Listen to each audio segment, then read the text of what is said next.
100 సీట్లు గెలిచేటోడు.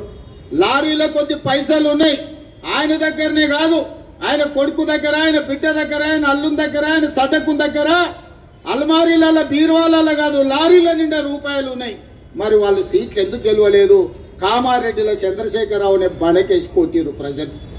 కాబట్టి ఇవాళ సొమ్ములతో ఎన్నికల్లో గెలుస్తామనే విధానాన్ని మర్చిపోండి. ప్రజలల్లో శ్రమ ఉంటే, ప్రజలతో ఉంటే ఎన్నికల్లో గెలిచే అవకాశం ఉంటుంది. రేపు భవిష్యత్తులో కూడా కాంగ్రెస్ పార్టీలో టికెట్లు ప్రజలలో ఉండే ప్రజా సమస్యల మీద పోరాటం చేసే వాళ్ళకే మొదటి ప్రాధాన్యత ఉంటుంది అని చెప్పి నేను ఈ సందర్భంగా చెప్పదలుచుకున్నా. నిన్నమన్న అన్నాడు కేసీఆర్ గారు, నేను కొడితే గట్టి కొడతాను.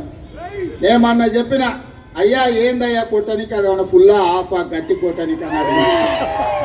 చంద్రశేఖరరావు గారు ఈ వేదిక మీద నుంచి చెప్తున్నా, నీ గట్టి కొట్టాలంటే నీ కొడుకును వంగబెట్టి కొట్టు.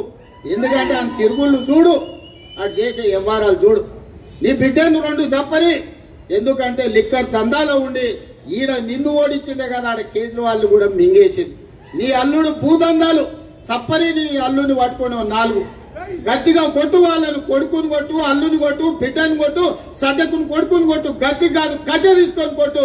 వీళ్ళు చేసిన దుర్మార్గాలు తెలంగాణ సమాజం చూసింది కాబట్టే నిన్ను గట్టిగా వంగబెట్టి కొట్టింది తెలంగాణ సమాజం అని చెప్పిన చంద్రశేఖరరావుకు ఆయనకు చెప్తున్నా. ఇక ఆయన ఊరిస్తున్నాడు, ఇక నేను వస్తున్నా బయటకి అని. అయ్యా నువ్వు బయటకు వచ్చినప్పుడు, నువ్వు కుర్చీలో ఉన్నప్పుడే మా యూత్ కాంగ్రెస్ కార్యకర్తలు నేను బండకేసి కొట్టిరు. మళ్ళీ వచ్చేది ఏముంది? నువ్వు ముఖ్యమంత్రిగా ఉన్నప్పుడు, నీ పార్టీ అధ్యక్షుడిగా ఉన్నప్పుడే మా యువజన కాంగ్రెస్ పిల్లలు నిన్ను బండకేసి కొట్టి ఓడగొట్టి ఇట్లా ఊసబెట్టారు. ఇవాళ కేటీఆర్ గారు ఊర్ల మీద తిరుగుతున్నాడు, కొత్త బిచ్చగాని పొద్దు గుర్తు ఎరగడానికి.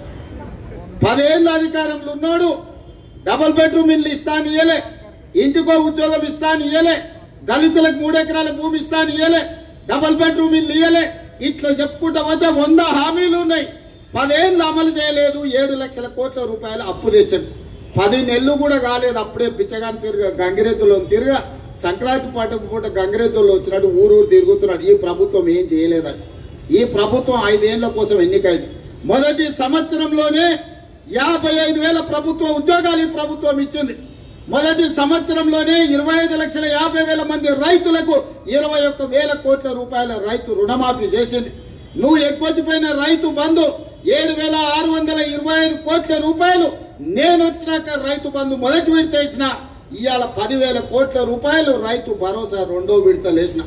ఆడబిడ్డలకు బస్సు ఉచిత ప్రయాణం అన్నాం.